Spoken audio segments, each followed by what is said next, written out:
Welcome to Field and Foley episode 13. Today I have the honor of welcoming an extraordinary talent to the show, Julie Elven, a renowned soundtrack vocalist, concert soloist and musician based in Munich, Germany. Julie's career has seen her collaborate with Hollywood's finest composers. Her captivating voice has graced a multitude of iconic projects, including the Grammy longlisted and BAFTA-winning video game Horizon Forbidden West. Her ethereal vocals have added depth and emotion to scores for the Gran Turismo movie, League of Legends, World of Warcraft Legion, and many, many more. Beyond the recording studio, Julie is a seasoned concert soloist, having performed with esteemed orchestras and ensembles worldwide. Her live performance at the Game Awards 2021, accompanied by Lorne, Balfe, and the Game Awards Orchestra, reached an astounding 85 million viewers, making it a historic moment in the world of music and gaming. Julie's journey is not just about singing, though. It's about creating unforgettable moments through her music.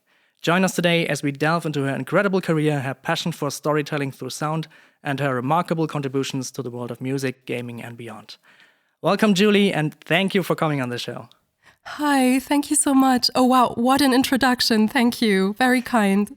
Yeah, as I said before, I mean, it's hard to condense everything, and I wanted to get at least the most important parts. And I didn't even mention that you worked for the production company for Hans Zimmer, which is also a highlight. So it's not easy getting your career into 2 sentences. So. Oh my God, thank you. Yeah, thank you. I feel very honored. When you say it like this, I'm just blushing over here. So yeah.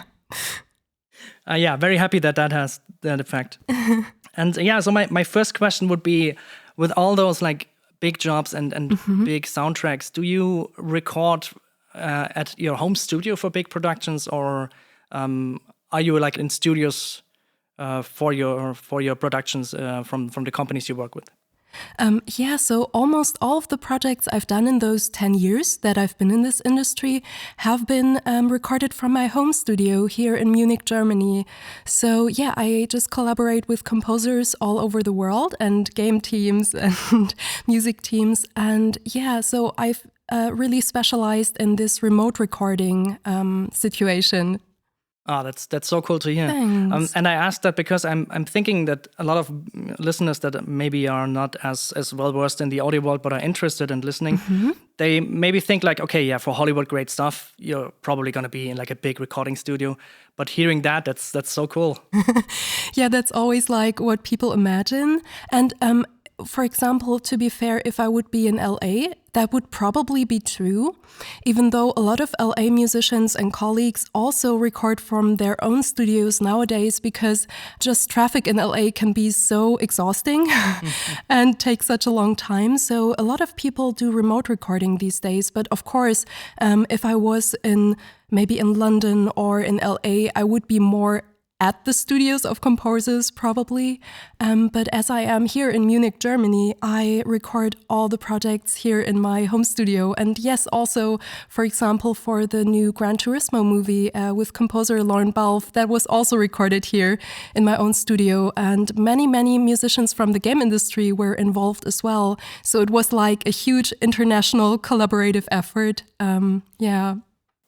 That's very cool. And can you maybe walk us a bit through your process of recording at home?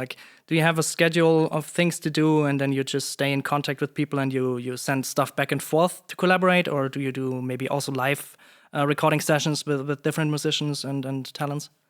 Yeah, so it's so every project is very unique and every project is different there.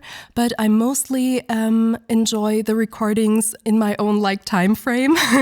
So because deadlines are already super extreme in our industry, so I really enjoy to kind of be an architect of the vocals and kind of try different approaches just in a relaxed way. But also a lot of my colleagues really enjoy the live remote recordings, which are also increasingly more popular. Nowadays, I do those too, But yeah, I really enjoy either being at the studio with a person, with a composer in person, or just recording a little bit in my own time here in my home studio. And then I send vocals for approval and like different takes to a composer. And then they give me feedback, and I might change a few things or do additional recordings.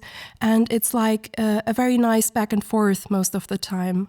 That's great to hear, yeah. And maybe can you give us a bit more details about your setup at home? It's like, what kind of microphones do you use? How did you set this all up? I mean, I've seen from your photos of the website that you have like plants and make it a bit like jungly, which I really like. Like, just make yourself comfortable at home. I also tried that with my home studio. It's like it's the best thing if you have your space. Right. Yeah.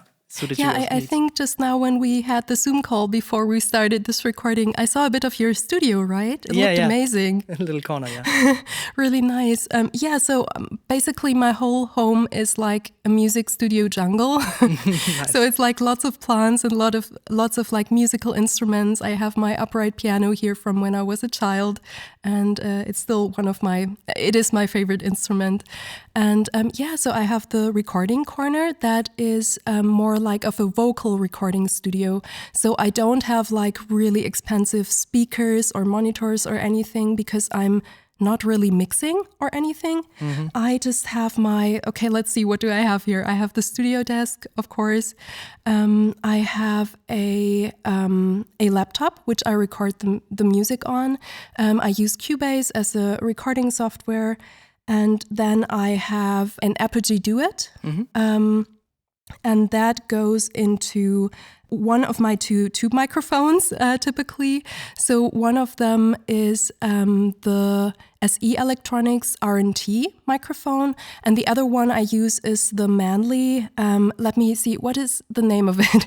Manley Cardioid Reference Microphone. So both of them are like high-end tube microphones, and I really enjoy the warmth and bigger-than-life effect that both of them bring, like the tube microphones bring in general. And so I have like the power supply units of both of the microphones also here. That's pretty much the setup. Then everything goes into the Isovox vocal booth. Mm-hmm. So that really helps me to have a very clean recording sound, even though it's like a home setting. Yeah. That's great, yeah. I mean, it looks very comfortable, and for someone that doesn't maybe know about those microphones, they are probably very expensive. Mm-hmm. So, if you know those types, you know that like there's money behind that. But otherwise, you would see that screenshot or that photo and would think, okay, that's like an amateur singer at home. Yeah, it's not very it is a very simple setup, and honestly, I feel you don't really need more nowadays. Exactly, yeah. And for example, the theme of Horizon, back in the day was Horizon Zero Dawn. I recorded that, and the World of Warcraft theme and the League of Legends, both of the themes, I recorded them with a very simple Rode NT1A microphone. Mm. So for people who don't know what that is, it's like a entry-level microphone, but it's very sturdy, it's very good. And I feel it's, just speaking for vocalists here, I feel it's much more important to find a microphone that fits your voice and timbre, instead of just going for the most expensive ones on the market. So and then after a few years of doing that, I upgraded to those two tube microphones. And of course, I do notice a difference in the quality. But still, I did a lot of the recordings. Like I built my whole career recording with the Rode NT1A. So, yeah. Yeah, that's a bit the point I was trying to make, that it's interesting to see how in recent years, I mean, it's many years now, but that people start to notice that you don't need a massive studio setup to make Hollywood-grade music and art. And exactly. That's something that's also that was also very interesting for me when I started out, because I do mostly sound design for video games, but it's like the microphones are important to me because I'm a microphone nerd, and I like very many different types of microphones. Yes. So I have a lot of them, but it's like I have microphones that cost like maybe 50 euros or something, and I do stuff with that is high grade stuff, that is high quality stuff. Mm-hmm. And it's, just like you said, you just have to find the right type of microphone. And nowadays, even the entry levels are amazing. And yeah, just speaking of Horizon, that's the first time I heard your voice, and I didn't know it was you, but I heard this and I heard it in the new trailer, and I was thinking like, oh man, they brought the same vocalist, because I could feel like it was the same style and the same energy and the same, I don't know, it's the same feeling somehow. And that's actually how I came to like know you. From afar, from Twitter, but that's how I like researched you. I didn't know and then, that. Yeah, and then I saw you like on the big That's stage, nice. that massive orchestra performance. I was blown away, and I was just thinking, yeah, I have to talk to you because it's interesting to hear where you came from and what you did. So Thank you. So one of the questions I always ask my guests, and I also wanted to ask you, is for you, what is the first sound you ever recorded, and why did you record it? Oh my God, the first sound. Yeah. Oh, now you put me on the spot here because it was many, many years ago. I'm just trying to think. I remember. Oh, do you mean the first sound I recorded myself or where someone recorded me? You can tell me both. Whatever is interesting or whatever comes to mind first. It's really just a question to ask because I love that. A lot of people don't ask that question. I find it interesting because people then think back what the first exposure to recording was, and that's always an interesting take. True. Okay, I would have to go back like to when I was a little kid, maybe 5 years old or something, and we recorded ourselves on like, what was that back in the day, like a cassette player? Yeah, probably. We recorded our like singing on Christmas for my grandpa because he couldn't be with us or we couldn't be with him. So I remember thinking that our voice, like my voice sounds very strange, recorded in a recorded way. I think this is how everyone feels, but it was such a like heartwarming memory, because we made all of this for my grandpa. And then like the professional recordings, I started out playing the piano and violin originally, and I always sang, but I didn't know if I would be a vocalist or maybe a composer or just something with music. And so when I found out that you can actually record yourself and build a little recording studio at home, I was so fascinated by it because I thought like how amazing would it be to record like the compositions I had in my mind and which I played on the piano, but then layer my own violin playing over it and then the singing. So that was like the initial spark of inspiration kind of. And I think the very first thing I recorded was my piano in a very like crappy way. Yeah. That is a nice memory, like recording for Christmas and probably sending the cassette on the post. Yeah, I think so. I don't fully remember because we were all so small, like also my siblings. Now I'm really curious what your memory is. Oh yeah, so like the funny thing is the first time I asked myself that question, and I think even a guest asked me that, and I was like, yeah, when I got my first Zoom like 6 or so years ago, I recorded a thunderstorm, and I found it interesting to hear afterwards, like on my headphones, how deep the bass was from the thunder, and how much cooler the recording was than I thought at first. But I'm pretty sure that wasn't the first time, and now that you got me thinking about it, I'm very sure that the first thing we recorded was also as kids with cassettes, like our own radio show or something, stupid jokes or something like that. I'm pretty sure I did that at my grandma's house with my cousin. Yeah. Oh, I love that. Yeah, that's wonderful. That's wonderful that I now think about that. That's cool. Yeah, I mean, you asked the right question there. Like, yeah, I love that question, and it's always an interesting story behind that. Now I have to go and like look at all your previous episodes and listen to all the people how they answer the question. Yeah, please do. A lot of them are amazing. Like especially I can just out of all of them, I would pick episode 3 first with Jess Riley French. This one was really also heartwarming and interesting. Wow, nice. Okay, but no spoilers, so you all have to hear the episode for yourselves. We have to now. Yes. Going back to Horizon, because Horizon Zero Dawn like was the first thing that I noticed you in, and I was wondering when you were working on Horizon Zero Dawn. I mean, it received a BAFTA nomination and it was like a massive hit. So what my question was, what was it like to contribute to such a critically acclaimed game? And I mean, I would guess like when you were working on the game, you wouldn't necessarily know first that that would be such a big hit, right? Yeah, we didn't know that. I think no one really on the team was entirely sure how it would be perceived when it came out. So there was like a big difference how we worked on Horizon 1 and Horizon 2, basically, like Horizon Zero Dawn and Horizon Forbidden West. On the first game, of course, also I was kind of like a beginner still. I had just started the recording journey for like 3 years or something. And so, yeah, I just noticed watching the very first footage that they had, it was like what would become the E3 trailer 2015.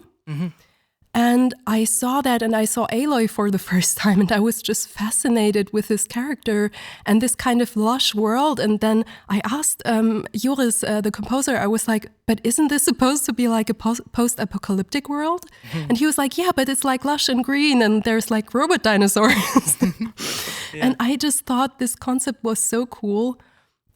So I was instantly fascinated with this world of Horizon. And then we recorded the soundtrack and everything with our like amazing composer team, Joris de Man, and The Flight, and Niels van der Leest. And so for me also that was, I would say, a career-defining project, because I do have like a very distinct way of using my singing voice. I use a lot of breathiness.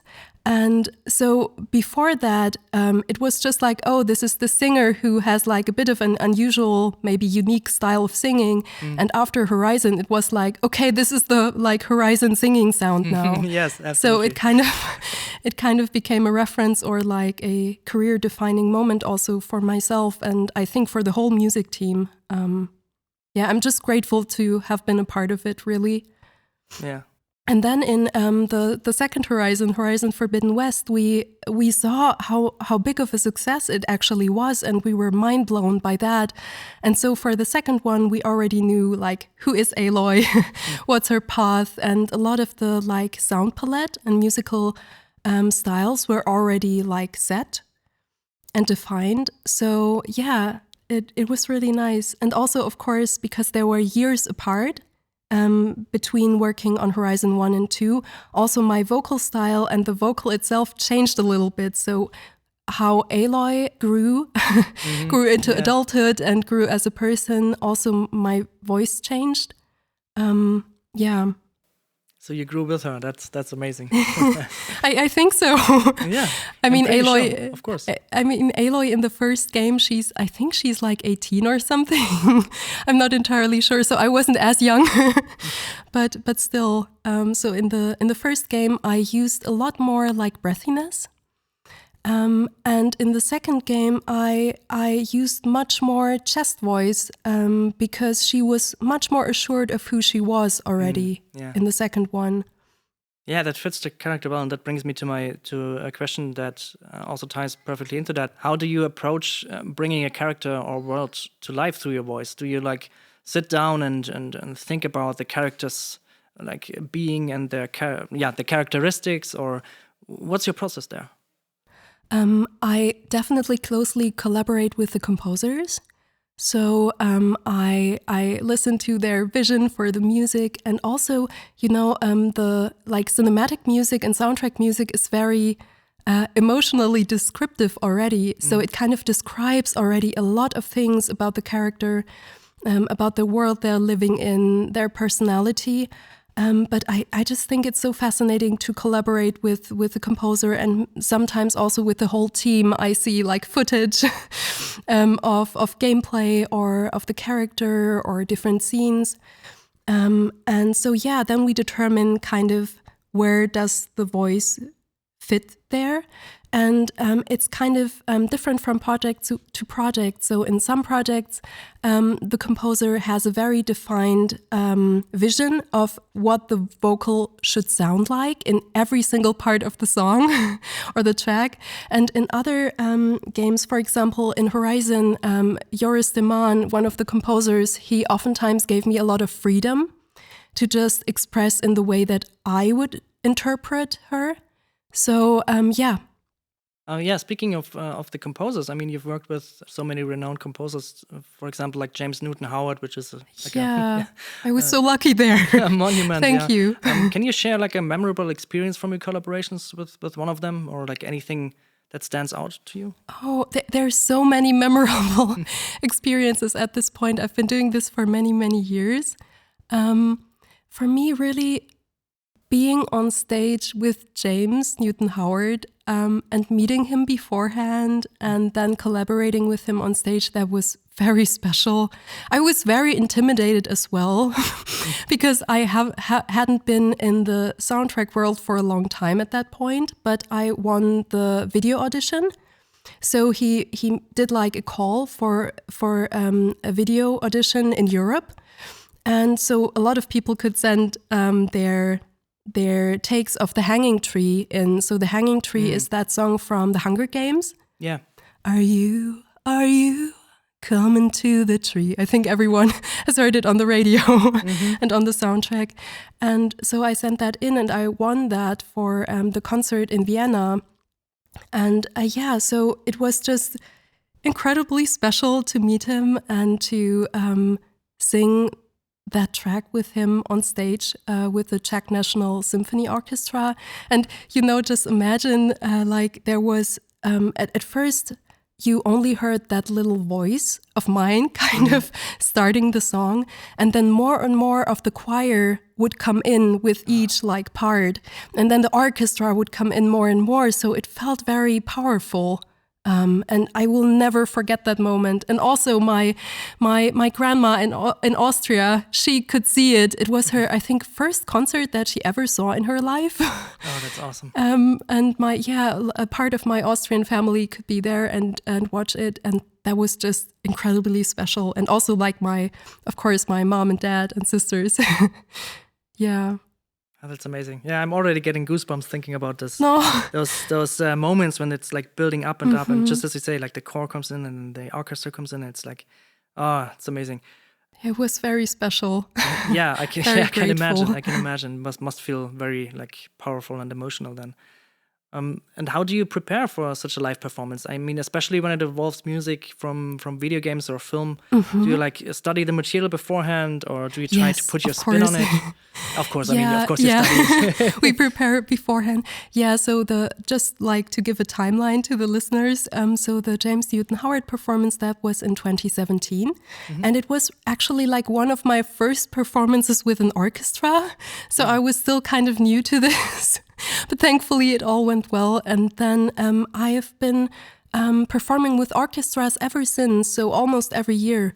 And it's mainly video game music concerts. So I tend to sing like my original vocals from the Horizon scores, but also like music from different video games. Yeah.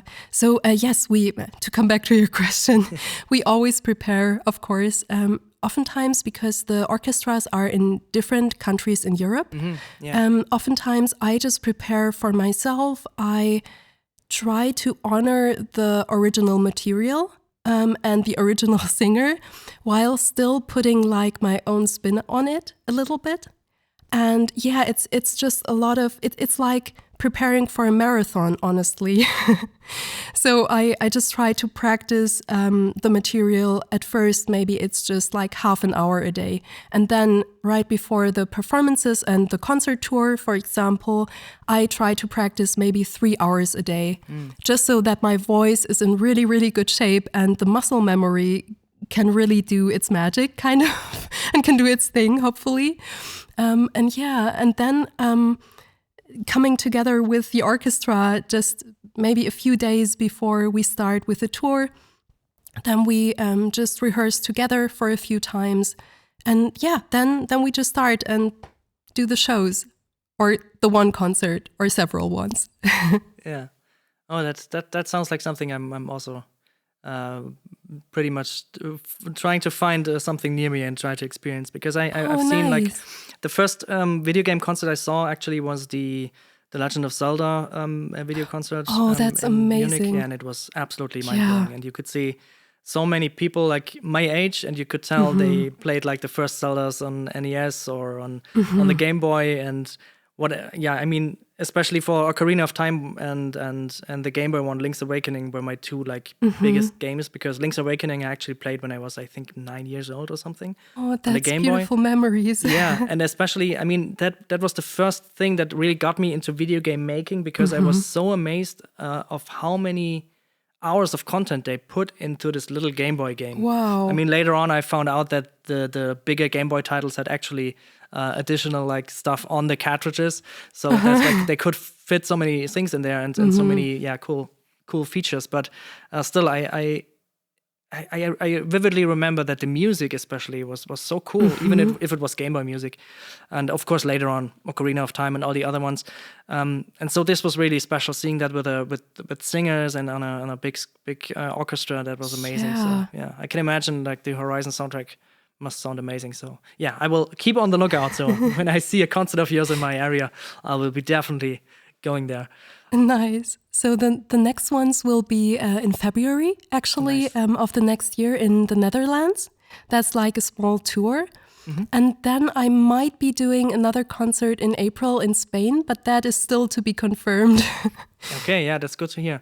We can also put those tour dates in the description for people that want to check it out, because they might get updated. And so, yeah, check out the description, people. Nice. That is something I can really recommend, seeing that live if you have a fable for the video game music. I mean music, because I feel like we don't have to say video game music anymore, because I feel like there's not much difference in quality. It's just good music. That's very true. Yeah, it's just very cinematic in nature. Yeah. And oftentimes it's like even more content than for a movie, because you have like for a movie you have maybe 2, maybe 3 hours of material, but for a video game sometimes you have hours and hours of stuff. Yeah, like and 80 hours music. or something. Yeah, 80 hours, and then you have those dynamic music pieces that are like, you can then make a CD and make tracks out of it, but the real like track is always changing depending how you play. So that's something interesting. Yeah, coming back to like performancing, do you have anything where you say like this was like a very challenging piece and that you had problems with to perform? Like something that maybe was a very challenging thing to sing, or challenging to put your spin on it, or something like that? So all in all, I just love a good challenge of kind of singing very different styles, or like singing in very different ranges between all the pieces in a concert. So I kind of love to kind of dive into a material and then see how I can interpret it, and together with the orchestra. I remember very vividly from the concerts with Noord-Nederlands Orkest. It's the North Netherlands Orchestra. And it's one of the oldest orchestras in the Netherlands, very renowned. And I remember we were performing, I think I was singing 7 or 8 pieces during that concert. And one of them was from Bloodborne. It was a theme from Bloodborne, and it was so like majestic and dark and cool. And the people had just seen me like sing Horizon and like lush green scenery, everything very fairy-like kind of things. And then it was like The Witcher, the Lullaby of Woe. Nice. And then Bloodborne, so very like dark. And I really enjoyed to kind of that we surprised the audience a little bit with that. But in Bloodborne, there is this one part where the soprano sings a high G, just kind of, how do you say, on the spot. So you kind of wait for the orchestra to play, and then at one point you just jump up to that high G. And I know for a lot of sopranists, that's just like normal. They just do it. But I'm more of an alto / mezzo soprano voice. So this is my highest note that I have. So it's right And then on the just edge. kind of, Okay. and then it's like forte. So like very loud, very reassured, very dark and like majestic. And you have to do that, I think, 3 times within that piece. And it's such a cool moment with the orchestra, and it's so empowering. And at the same time, I was so scared of missing that note in some way. Yeah. But so we will perform it again next time. Then people can watch us do it. Yeah. But so that was always like a little bit scary moment, but it's also cool because you have to kind of just train your muscle memory so well that you can just hit the note and just stay calm. And it totally worked out, and it was then like a very majestic feeling. But at first I was really scared. Yeah, I can imagine. Yeah, that sounds like a real challenge, but it's cool. Yeah. And maybe, also going to the difference between video game music and other music. Do you have anything in your mind like that makes video game music unique, and or how does it compare to other forms of music you worked on? Is there some differences? Yeah, there's definitely differences. So, of course, as you already said, video game music is very adaptive to what is happening. So, like there needs to be a lot of music implementation and sound design and music design in there, so that the track changes while the player experiences different things, different options. I think that is kind of like the biggest difference. And style-wise, that's just a subjective opinion. I just think video game music is a bit more ready to take a risk musically and to just try something out of the box. That is just my feeling, though, Okay. as compared to maybe film scores. A lot of the Hollywood film scores compared to video game scores that came out maybe in the last 3 years. But yeah, that's just my feeling. That's interesting. Yeah. And connecting on that dynamic music stuff, because I'm as you can tell, I'm really into all that and seeing. Like there are advancements in especially in sound, that you have like dynamic reverb that's very accurate and rendered, and a lot of other stuff that's so interesting to do that normally you couldn't do a few years before. So like you as someone who's like deeply connected to both like the gaming and music industries, how do you see like the future of interactive audio and its potential impact on storytelling? Whoa, yeah, that's a really big question. I would love to have Marie Havemann with me right now. I'm not sure if you know her. Yes. I tried to contact her because I want to get her on the show as well. So, nice. She's just wonderful. I would love for her to answer that question, because while I work on the music of video games, I'm very much on the soundtrack side of things.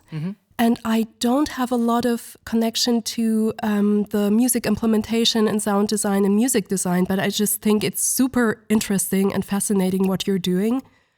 And it's kind of hard to say. I am also just I'm very excited to see where it will lead. I think that's my stand on it right now. I'm just like, whoa, this is amazing. Where can it lead now?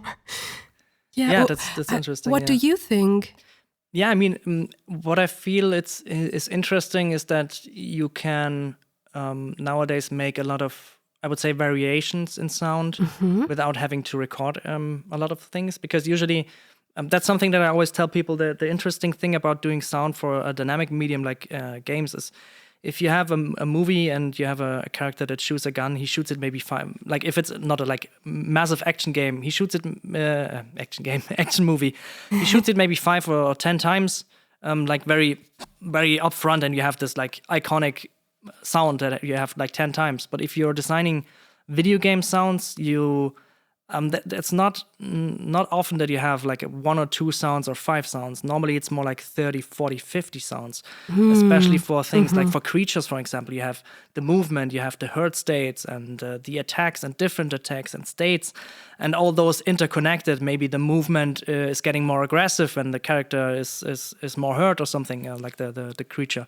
So you have a lot of those things, and I feel that especially with implementation, you can get a lot out of their sounds you recorded without recording so many variations, and make so much more stuff in engine nowadays. Because like engines like Unreal Engine, and especially like middlewares like Fmod and Wise, all the audio implementation stuff, they're getting more and more advanced, and they have more and more system power to work with. Because the systems get more powerful, and especially they learn that also audio needs more power, more processing power, and so you can do a lot of stuff there. So I'm guessing that's gonna be more interesting, and even more interesting in the future, that you even less now feel like there's like recorded sounds in a video game. Because I mean, you can hear that in very old games. You have the footstep sounds, and after about like 10 minutes of playing of an old 90s game, you realize those were like the 10 sounds they recorded, and those are the recordings, right? True. I mean, sometimes you have some reverb on them, but still, you hear that this the bass sounds.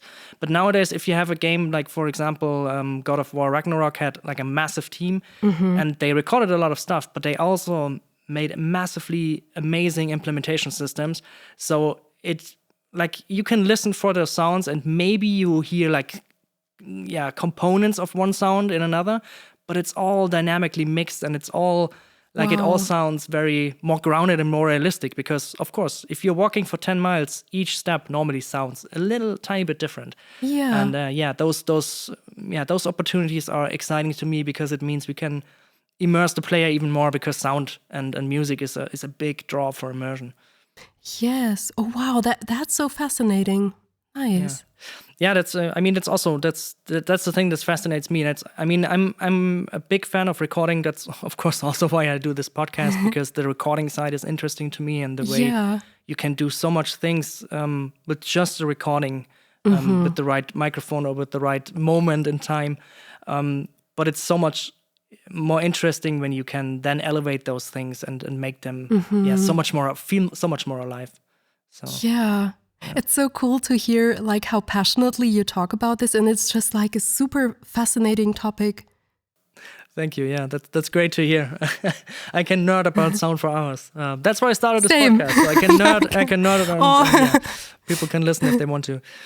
Yeah, that's really cool. Yeah, and going to the point of recording, I mean, sound recording is a vital role in capturing your vocal performances. As you already told, you now have those microphones that suit your voice. But can you like maybe share some insights into your preferred techniques? Do you have something where you're like, okay, I know for this thing I will use this specific microphone out of my two, or do you use any effect chains on your voice for different things? How do you like change your voice after you recorded it? Yeah, so I do, I have these two microphones, as I mentioned before, the Manley and the SE Electronics R&T.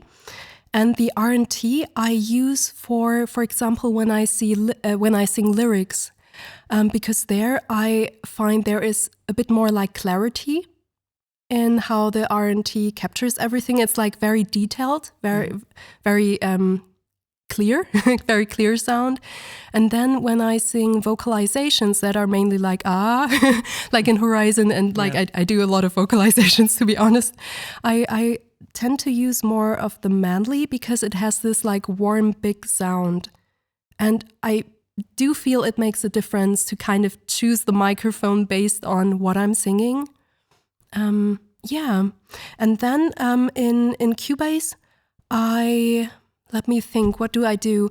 I mainly just use just a little bit of EQ, just a tiny bit, so that the recording sounds very like clean and everything. And that it has exactly the right like representation of the, for example, this high part at around like 5 kilohertz. For some reason, it's really good if I add a little bit of that, because my voice is naturally a bit more, like the timbre is a bit, can you say maybe darker or more mellow? Of course, you can say anything for sound, because I'm we don't asking have you a lot like of if that's sound, correct. right? Those are the correct terms. But so because my voice is a bit more like mellow and a bit darker in its timbre, I tend to just elevate a little bit of those high frequencies, so that the crispness is not lost, so to speak. But other than that, I just I edit the vocals, and I just make sure that it's like a very clean track, and it's very like neutral almost, so that then the composer can decide what to do with it, what kind of reverb to choose and everything. That's beautiful. I mean, that's perfect, because you're giving like a pristine material with your that's what I try.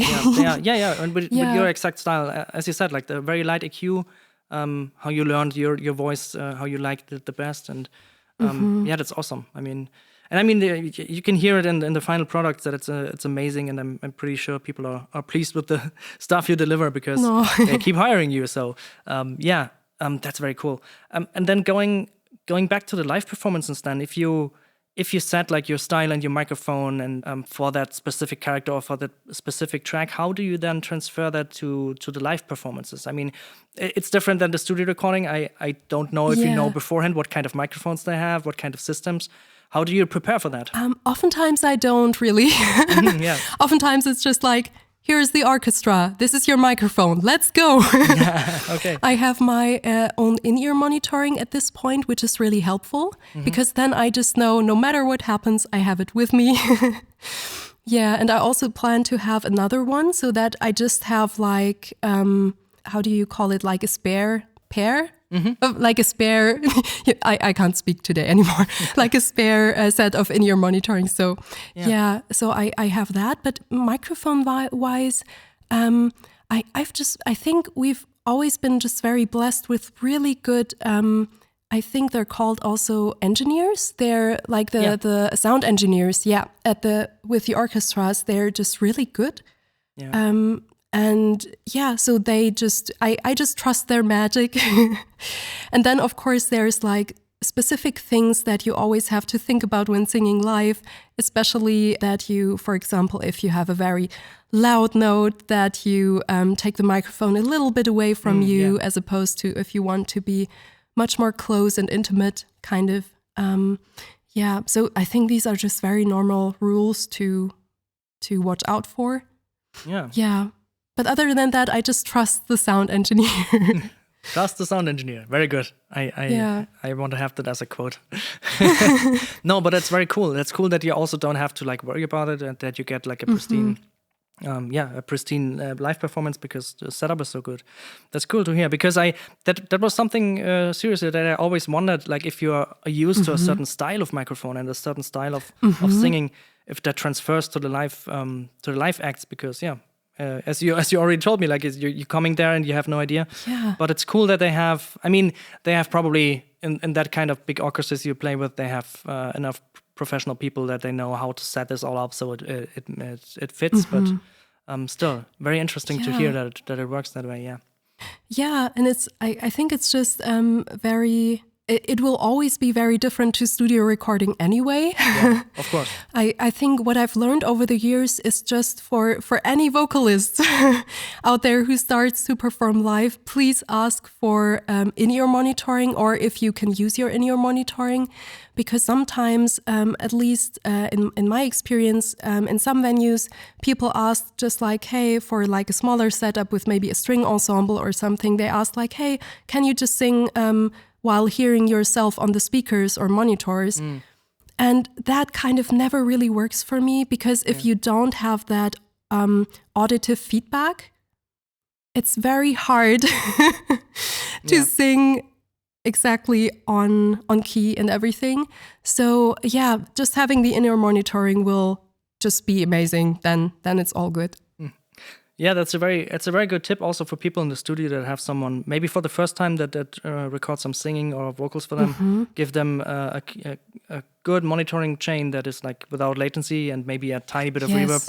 Because the other thing is also in the studio, if you give someone headphones and they hear themselves but without anything and have this like dead room effect on them, that's also very distracting sometimes. So yeah. Put a little bit of care into the monitoring. That's so interesting because I know a lot of my colleagues prefer to have a little bit of reverb and like the whole vocal chain already on there to hear themselves, but I just need a dry signal. Oh, that's very I just need to, yeah. I always record myself like hearing myself dry in the speakers. Yeah, I don't know how people do it with reverb. It feels like, because there will already be so much reverb afterwards. Yeah, to me, it feels like it's already like watering down what I'm... That sounds like negative. No, it's not. But I know what you mean. You can't get you like know the what core. I mean. Yeah. And I mean, too much reverb is also a problem because just as you said, like you can't hear like the raw material that you want to record. But I think what I mean is like an almost not noticeable amount of reverb so that it doesn't sound that dead. But if it's good fair. for you, then it's also fair. I mean, it's interesting because so far I have only met people that didn't like that at all. Me too. A lot of my colleagues also like to put just a little bit of reverb on while they are recording. Yeah, I think I'm an odd case. Yeah. That's cool. It's very cool to hear someone have that. That's cool. Going also a bit more about like your singing styles. You said you have a certain style of singing, but you like to challenge yourself. So how do you like adapt your singing style then to suit different musical contexts and different like styles and genres and moods? Do you have like something? Do you study the material first and try to find out how you sing that, or do you try to emulate a new style that you haven't done before, something like that? Yeah, there goes a lot of like vocal technique also into this, of course. So, for example, I really had to learn to minimize my vibrato a little bit whenever I sing more like pop songs, because I used to have like too much vibrato that would make everything sound very cinematic. And I just had that example. I was just, actually today I finalized my recordings for an end credit song of a new video game that's coming out. I can't say what it is, of course. Of course, NDAs. Yes. But it's more like a pop style vocal. So I did the first like 2 or 3 takes and I noticed like, I'm back in my like cinematic voice. So it sounds just very ethereal and with like the vibrato in the end and the breathiness, and I had to make it like less vibrato, more like a direct approach, and use more of that how is it called, like some vocal teachers call it twang. Oh yeah. Mm-hmm. It's kind of, if I do this like extreme, it's a bit more of that as opposed to kind of this. and this kind of twang I needed more when I record pop vocals. So it is all like very different from each other. And I admire vocalists so much who can do like all the different styles, like classical opera singing while doing the cinematic stuff, while also singing on metal or something. I really admire it. I think I'm cut out mainly for the cinematic things and a little bit of pop and how would you call it, like world music, these things, yeah. Yeah, but it's interesting that electronic music. That you also have to watch your own technique and then maybe adjust it. That's yes. Yeah, especially maybe because I've been singing so much cinematic music that at one point your muscle memory kind of is very used to certain ways of reacting to the music. And then you have to kind of catch yourself and be like, okay, wait a moment. Yeah. Oh, that's cool. One question that I also wanted to ask: do you have any like memorable fan interactions, like people recognizing you? Even like, I mean, now you were on stage for a while, and people should, at least some people should see you on Gamescom or something and say, hey, you're the one from Horizon or something. Yeah. So at games events and of course the concerts, people do recognize me, but just in the like real world, just outside randomly, I don't get recognized really. There was perfect, a funny instance. Yeah, I mean, we as soundtrack people, we are more behind the scenes, so it totally makes sense. There was just this one funny instance a few years ago. I was on the Portuguese island of Madeira, and I was just there with my boyfriend at the time, and we were hiking, and we kind of got lost in the jungle of Madeira, and I had like mud all over my face already. I think we were like at hour 8 or something of the hike, and we were just really done. And somewhere in the middle of the forest, we found like a little bus stop, and the bus was like there like 2 times a day or something. So we saw like, oh, it's gonna be here in an hour. So we were really lucky. It was already like getting evening. Yeah. And then we stood there, and then another couple came to that bus stop, and the guy was like, you're Julie Elven. And awesome. It was actually a composer I knew. Oh, that's cool. Who was also there on travels. But it was really funny, and my boyfriend at the time was like, are you famous now? And I was like, no, this is just like the biggest coincidence. Okay, yeah. But a really nice composer, and I just thought it was amazing that he recognized me like with dirt all over my face and everything, and only seeing each other online for a few years. Yeah. He probably recognized your voice while talking, I would guess. While I was as a like... composer, right? Yeah, probably while I was like desperate and being like, oh, where's this bus going? Like, when is it coming? Almost singing. No, no, but I think that's the thing with soundtrack musicians. I mean, there are some very prominent people like Tina Guo, the cellist, or like different composers like Bear McCreary. They also get recognized outside of our like soundtrack bubble or the game industry or gamers. But a lot of us like work behind the scenes and people don't really know our faces or our names. And I kind of like that. It's kind of cool absolutely. To be like, to kind of pull the strings behind the scenes. Yeah, absolutely. And it's cool that then still that at those events, then people come up to you because it's like in that space. That's and really people, nice. Yeah, recognize like you games there. events and That's awesome. So the only other question I really have is like, is there anything you always wanted to do but didn't have a chance yet? Any specific style of music or any project that you have in mind? Oh, that is you ask big questions. Oh, I know. But that's a really good question. I mean, last year when I was asked that question in an interview, I said that I would like to sing on a Hollywood movie, and that happened now. That happened, with Gran Turismo. It's really crazy. It is so crazy. So that was like a big dream, and also to become a member of the Recording Academy for the Grammy votings. But like just music-wise, I think what I really want to do is, one would be sing on a bit more metal projects. Nice. Because I've done that before, and it's kind of cool because I can do the ethereal elvish thing while the like oftentimes male metal singers do the growling and stuff like this and the screaming, and it's kind of a really cool juxtaposition. Absolutely, So I've really enjoyed that in the past. So I would love to do that more. And also I would love to come back to a bit more of violin playing and piano playing and composing, honestly. Oh, that's interesting. Yeah. Yeah, because that is how I kind of started out, and it felt so magical to discover like the different harmonies and to compose something recorded. And nowadays, when I'm done with a studio day, I'm just so thankful to not have to listen to music anymore. It sounds so bad now, but I really love the music while I record on it, and I go like full out, and it's my passion.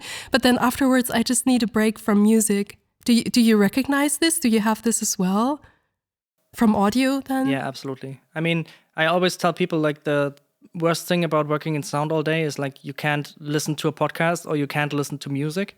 So if I had a very busy day with just listening to stuff and especially sounds, you need a lot of breaks. And so sometimes, like if it's a lot, then I don't want to listen to music. But still, then I personally love music, and music gives me energy and it gives me like relaxation, and sometimes like can resolve anger or whatever you have. Yeah. So that's something that I'm really missing. So my technique to like counter that is try to structure my days so that I don't do too much listening at the same time. So I do office stuff, or I do integration, or for example, I go out and record, which is always relaxing because you're still listening with your ears, but sometimes you can just like put the microphone down, leave it there for an hour and just meditate, or and that's a very cool way of like, of having those contrasts. So then back in the studio, listening and like manipulating frequencies or something, that's the other side of the spectrum. So I try to balance it out, but that's something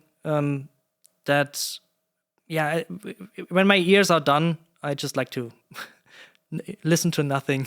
Maybe my daughter laughing or playing with my daughter, but still that's so sweet. Yeah, I mean, I try to not get my ears to that point where they are fatigued. That's the most important thing, and I think that is important. But yeah, absolutely. I mean, I totally get that. And if you're working on the same project and hear the same sounds, or for you, like hear the same music, at some point you're like, I'm so sick of this song. So I think everyone gets there at one point. I don't know anyone, any colleague who is like, no, I could just listen to the music 24/7. Yeah, of course. I mean, it's human nature, of course. But yeah, I think if you pace yourself and structure yourself, if you can, because sometimes you have those deadlines and you need to finish something. But if you can and structure that is a way of countering that fatigue of totally things, agree. Yeah, and also just a different musical style or genre already helps as well. So if I go bachata dancing afterwards, I just know I can still listen to the music because it's very different. And one thing I wanted to say as well, I'm not sure yet how I can do it. But you asked about like goals for the future. Yeah. And I want to say that I just noticed that we are very privileged being here in Germany and being a part of the West, and just having having recording equipment available and just being able to do this. And I just want more and more people around the world to be able to record themselves and start a career as well. Yeah. And I kind of started helping people. I help everyone who messages me and asks me questions about recording or about becoming a vocalist. I think it's just very important to help and support people who start out. Yeah. But I just want to see the kind of geographical thing to expand, because let's just say 10 years ago or maybe 15 years ago, if you wanted to be a soundtrack vocalist like I am now, you kind of had to be in LA. Yeah. I know what you mean, yeah. Very now localized. Yeah, exactly. And it's kind of widened over the years, at least to other, let's just say typically Western countries, we have to be honest. Yeah. So I do feel lucky being here in Munich and being able to work with LA composers and different composers all over the world. But also, I just think like, what if there's like a little Julie person, singer, upcoming singer, in a country where you just don't have that access to equipment, or where there's just also maybe that kind of I don't know how to explain it, where people just don't expect you to become a musician or a studio person. Yeah. And have a very different experience, life experience, also a very different style and very different ideas. That's something that's always also interesting to me, and I'm reaching out to people all over the world because that is also something that's interesting to hear how they go about recording and what's their experience and what their influences are. And I'm having a hard time so far finding a lot of people and contacting them, because we have our like Western bubble, even in the internet. Yes, it is a bubble. But that's, totally. That's the barrier I'm trying to break as well. So I can totally relate to that, yeah. And I think maybe like collectively it could work more and more if we tell more and more stories of different cultures, and then let the people of the different cultures kind of create the music or the sound design, or just listen to different perspectives and how they would approach a soundtrack. And I think that's just very important, because yes, it is a bit of a Western-centric industry. And I kind of want to change that. And I'm not sure at this point exactly how, but I think if we all are at least aware of it and try to kind of make it a more inclusive space, that's just very important. Yeah. I think that's a good goal to have. I mean, that's something to work towards, and then you can like break it down into smaller goals and tangible goals, and can tackle them one by one. But I totally agree with you. That's a goal we should all strive for. And what's really good is that you have like this first step of, just like you said, everyone who messages me, you try to answer and try to help. And I found that like so far everyone in the audio industry has been that way. I mean, even like massive talents that I've written and asked on the podcast, even if they don't have time, they write me a really long email back and saying that they hope the podcast goes well and that they love new people going into the craft. That's and cool. They are answering my questions. And so the audio space is very open, and we all have to make sure it stays that way and keep that spirit. So I feel so good job. That's wonderful. You as well. I mean, you with your podcast, you really like connect all different kinds of people, and I'm excited to see where it is heading. Yeah, thank you myself as well. And it's cool to hear that people that have no experience in the audio industry, no matter if music or sound design, are even still interested, because like there are so many different fields of audio, and I like bringing them all together and trying to learn as much as I can. I mean, just on episode 11, for example, I had Mariana Lopez on that talked about musical heritage and trying to recreate the sound of spaces from history and stuff like that. And it's something like I've never heard of that before, and I love to like shout that out to other people as well. So yeah. I remember I listened to, I think, half of her episode today. Oh, nice. So that was just really fascinating. Yeah. Absolutely, yeah. She has a lot of cool things to share. Yeah, absolutely. And that's so cool to hear all those different angles. And that sound is so much more than just music and sound effects. And there's art and there's all these different like subgenres and like jobs that like acoustical heritage. Never heard of that before.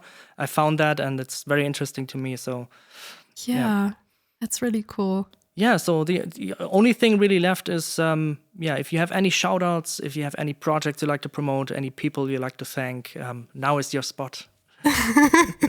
Oh, it's too many people I want to thank. I want to thank like all the people I've worked with. This sounds like an award speech now. Yeah. Oh, yeah. Like Let me get out the statue just a second. No, but I think just in general, we wouldn't be where we are without our peers and without the people who have helped us along the way and who we've worked together and collaborated. So yeah, it would be a very, very long list. I'm just grateful to still be a part of it. And every year that passes, I'm like, yes, this is amazing. And yeah, it's hard to shout out just one person, or like two people. Yeah. Any upcoming projects? I mean, we will post the tour dates, of course, but if you have anything else that you already can talk about. Yeah, so this end credit song for this one video game that I can't talk about like yet or name yet it's gonna be upcoming. And yes, if people are interested in the concerts and they are here in Europe, then yes, so in February 2024 there will be concerts in different cities in the Netherlands, so maybe that is interesting. And then in April there should be a concert coming up in Spain, but we're still in the process of confirming that. So Awesome. Okay. Again, thank you for taking the time. It was wonderful to speak with you. Thank you. I wish you all the best. It was really nice.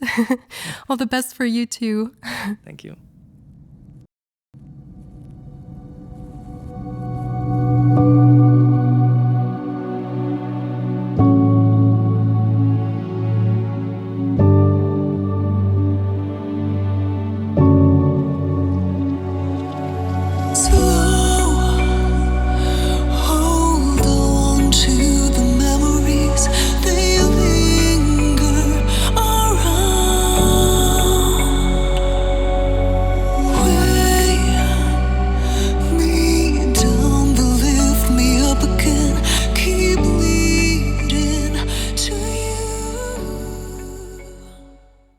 Looking for more audio-related podcasts to listen to? We're part of the Audio Podcast Alliance, featuring a hand-picked selection of the very best podcasts about sound. Be sure to hear the latest episodes from our friends in the community at audiopodcast.org. And if you've enjoyed this episode, please consider supporting on patreon.com/fieldandfoley or ko-fi.com/fieldandfoley, where you gain early access to episodes in lossless format and can submit questions for our guests. Thank you for listening.